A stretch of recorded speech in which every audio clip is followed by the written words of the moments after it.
Bueno, Santiago de 1810 es sumamente pobre, que además sufre los embates de los terremotos. Diríamos, la cuestión social es compleja, digamos, ¿no? Porque prácticamente son dos sociedades que conviven, ¿no? La sociedad de la élite y la ciudad de la élite y la sociedad de los pobres. O sea, en términos urbanísticos, Santiago empezó a ser cada vez más segmentado y más segregado. El nivel de vida de la población depende en gran parte de la capacidad productiva del país. A recién 20 años atrás, la mitad de los chilenos no tenían refrigeradores. La mitad de los hogares chilenos no tenían máquinas lavadoras. Un país que está considerado dentro de los países que más segrega en términos espaciales a la gente en el mundo. Y la toma se convirtió en Chile en una nueva práctica política, un ejercicio de poder popular o un ejercicio de soberanía. Eso es la toma. Los pobladores tenían claro que ese era un derecho. No estaban tendiendo la mano pidiendo que les dieran un papelito, un subsidio o algo semejante para resolver su problema. Sabían que era un derecho por el cual tenían que luchar.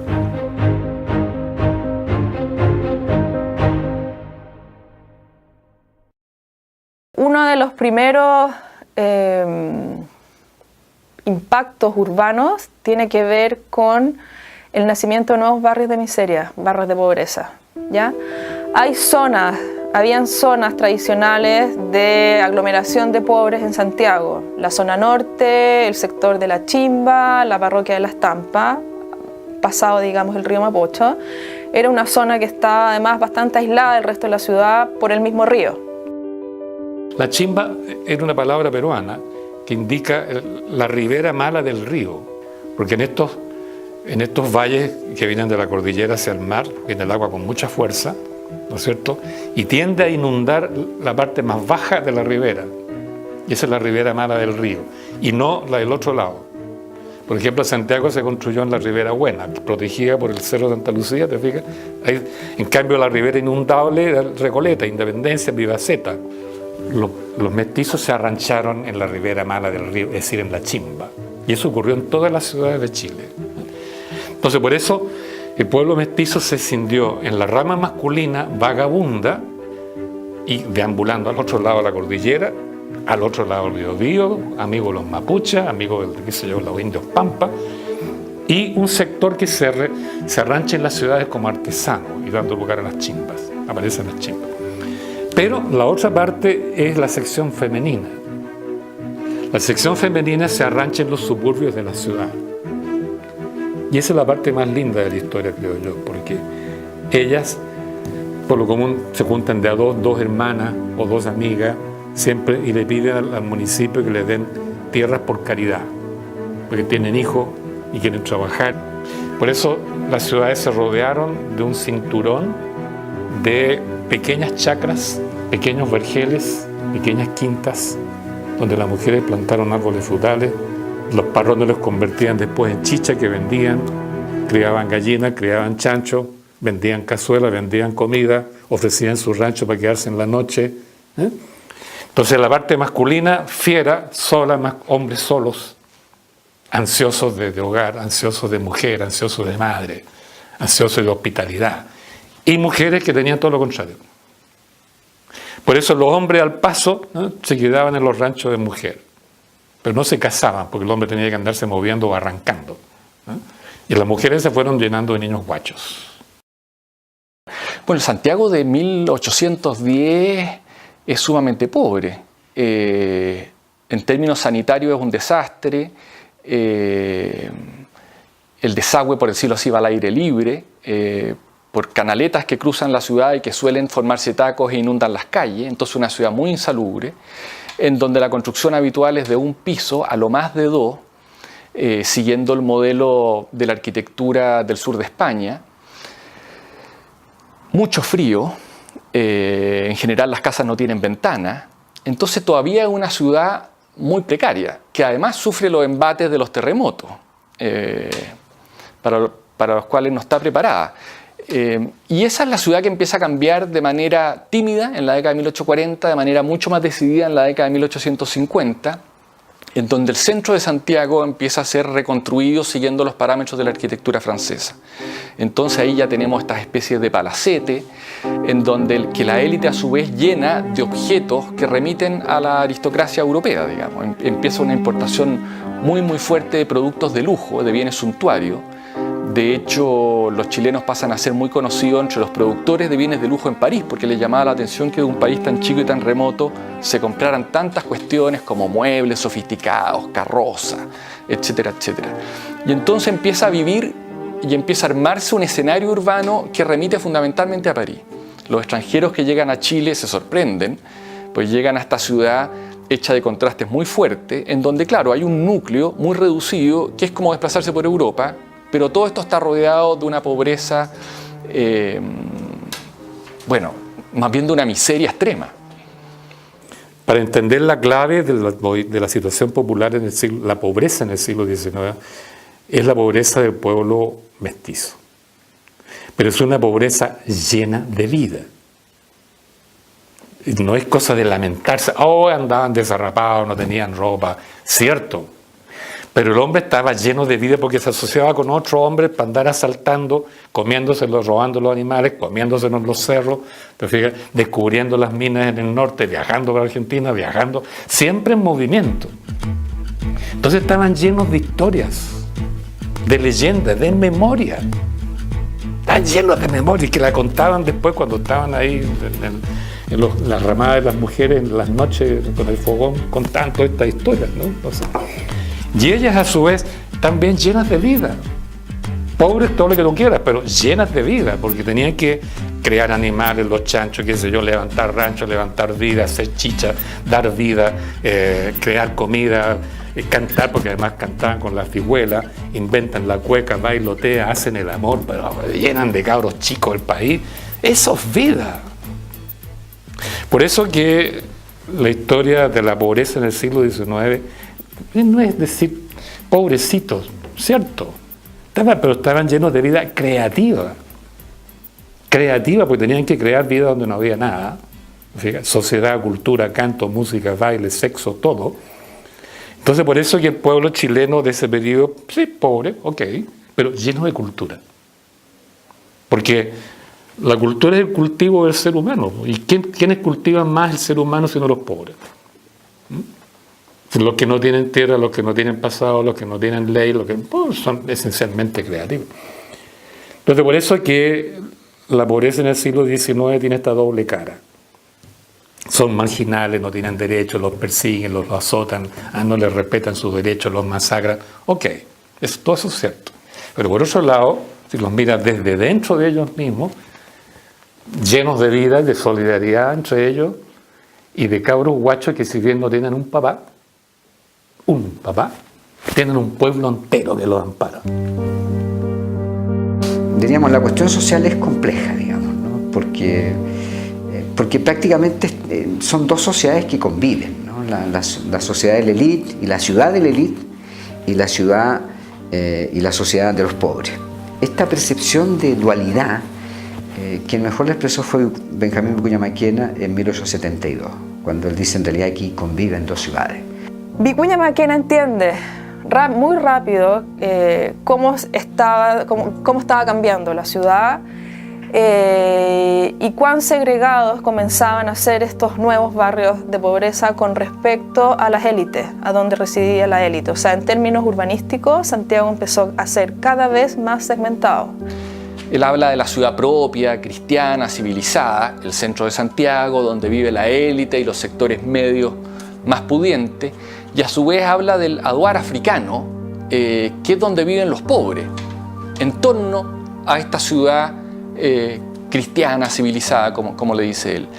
Y llega tanto esa confrontación entre civilización y barbarie, que él crea, no alcanza a llevarlo a término en términos reales, pero crea lo que él llamaba el camino de cintura, que en el fondo es Vicuña Maquena, y él lo piensa como un camino que va a rodear esa ciudad cristiana civilizada y que va a funcionar como un cordón sanitario que va a aislar a la población civilizada de la población bárbara, en donde la barbarie no solo tiene que ver con la miseria, con los problemas sanitarios, la propagación de peste, sino también con una moral o con una falta de moral que atenta contra los valores hegemónicos de los sectores dirigentes. Entonces hay una consagración como principio de organización del espacio urbano de la segregación, digamos. La segregación no es vista en ese entonces como algo negativo, sino como una medida profiláctica para mantener sana en términos culturales, valóricos, pero también físicos, a la población que él identifica como agentes de la civilización. La tendencia colonial y sobre todo la primera mitad del siglo XIX es que los pobres entonces construyeran en la ciudad al modo del campo, al modo campesino, entonces sus ranchos. Pero los ranchos fueron haciéndose poco y por lo tanto ya hacia mediados de siglo empieza a emerger la segunda forma de vivienda popular, que es el conventillo. El conventillo era un callejón por el cual por el medio corría una acequia y ahí se hacía de comer, se botaba, digamos, todo lo que era material fecal, digamos, de los baños. Se cocinaban ahí en el pasillo mismo, ¿no es cierto? Se comía ahí, porque había luz. Y en la noche, cada familia, porque aquí vivían en familia, la mayoría por lo menos, o gente que se juntaba, rejuntaba. Pero bueno, de hecho una familia igual que una familia casada. El hecho es que se metían en la pieza, que no tenía ventana normalmente. La única fuente de aire y de luz que tenían era la puerta. Y bueno, y ahí dormían normalmente varios por cama. Y ahí vivía papá, mamá e hijos, y hasta a veces los abuelos también. En 1906, el Parlamento de Chile dicta la primera ley de habitación obrera, que da origen a la Caja de Crédito Popular y a la Caja de la Habitación, organismos que inician la actividad habitacional en Chile. Se hizo este primer conjunto muy significativo que se mantiene en pie, que es la población Huemul, situada en el barrio Franklin Matadero. No era materia solo de construir viviendas, sino que los conjuntos debían estar suministrados con todo el máximo equipamiento que fuera posible. Postas de primeros auxilios, parvularios, centros comerciales, parques, jardines infantiles, etc. Esa ley le otorga un sello importante a la vivienda que se mantuvo durante prácticamente todo el siglo XX hasta el golpe militar.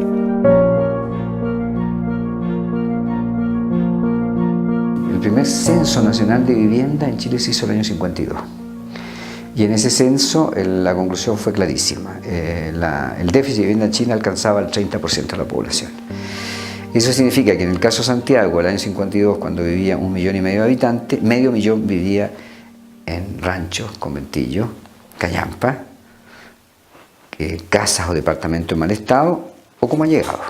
En el fondo carecía de vivienda digna. Por lo tanto, este fue un problema social que se fue instalando y fue ganando mucha fuerza y además era visualmente indefendible, no se podía ocultar. Habían sectores de callampas muy extendidos, digamos, los más famosos, las riberas del Mapocho, con varias poblaciones, unos 30.000, 40.000 personas viviendo en esas condiciones, y el Zanjón de la Aguada. El Zanjón de la Aguada partía de Vicuña Maquena, terminaba en General Velázquez, 5 kilómetros por 100 metros de ancho, de pobreza, un cordón de miseria así manifiesto, porque por el Zanjón corrían aguas servidas, desechos industriales y desechos de los hogares, en fin. Y ahí vivían 35.000 personas. Claro, lo que pasa es que el pueblo mestizo, por decirlo así, que quedó fuera del empleo proletario, en un buen porcentaje, y aislado físicamente además, porque no tenía tampoco vivienda. Entonces tuvo que conquistar la vivienda, conquistar el espacio, y eso dio lugar a las tomas. Y la toma se convirtió en Chile en una nueva práctica política. No la petición, que tú la tramitas después como proyecto de ley y que depende del Estado y por tanto del sistema y de la Constitución. No, aquí se obvia todo ese camino parlamentarista y tú buscas la solución directamente. Un ejercicio de poder popular o un ejercicio de soberanía. Eso es la toma.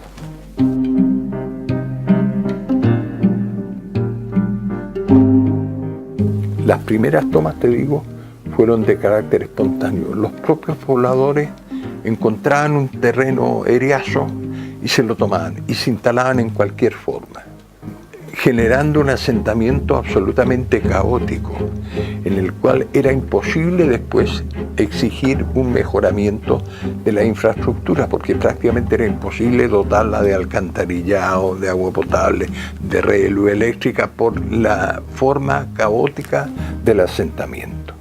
Bueno, ya con la existencia del movimiento organizado pobladores y la asesoría de los profesionales solidarios con este proceso, las tomas comenzaron a ser organizadas.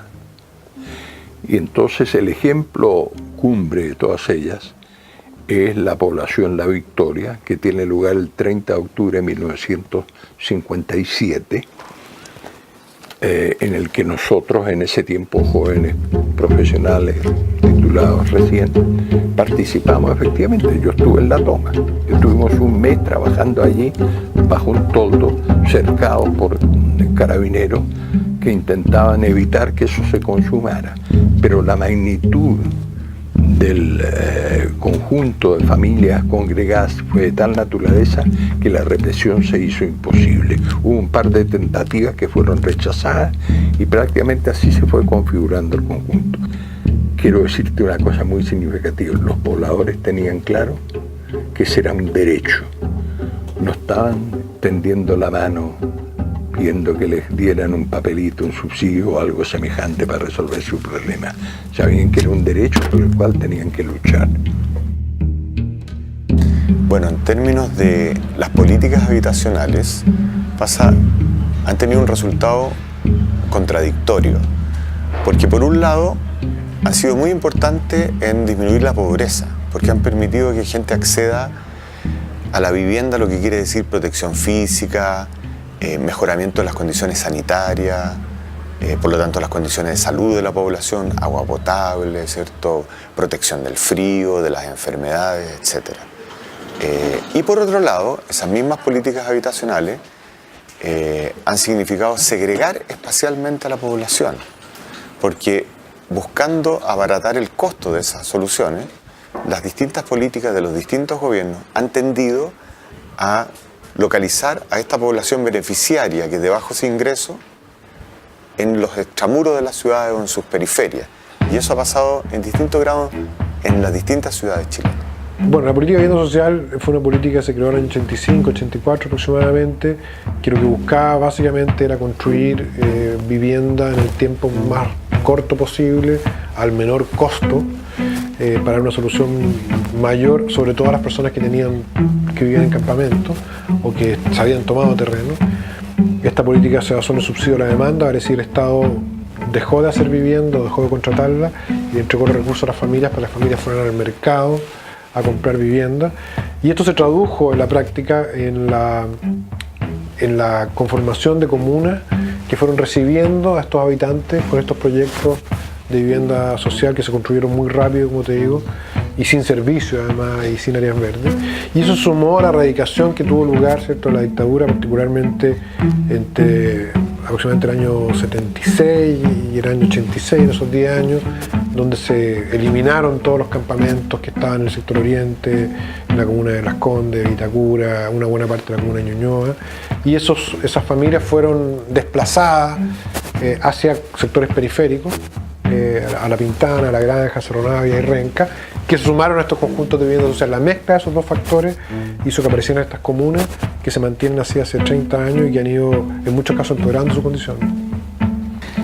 En el año 2012 se presenta un informe de la Relatora Especial del Derecho a la Vivienda Adecuada en Naciones Unidas y se coloca como ejemplo mundial el caso chileno, como un caso de segregación, como un caso donde el financiamiento de la vivienda ha estado en manos del mercado y donde el Estado ha perdido todo su papel de planificación para poder tener ciudades mucho más integradas, mucho más igualitarias. El hecho de que existan barrios donde la gente sea toda igual, donde finalmente se concentre la pobreza, la delincuencia, no es casualidad, es buscado, y no es buscado por simplemente gente que pensó esto no sé, en una oficina particular. No, estas son políticas del Estado de Chile. El Estado es el gran responsable de que tengamos hoy día las ciudades más segregadas y que seamos puestos como ejemplo mundial de segregación espacial por la Relatora Especial del Derecho a la Vivienda de Naciones Unidas. No es posible superar la pobreza de manera permanente si no mejoramos la igualdad.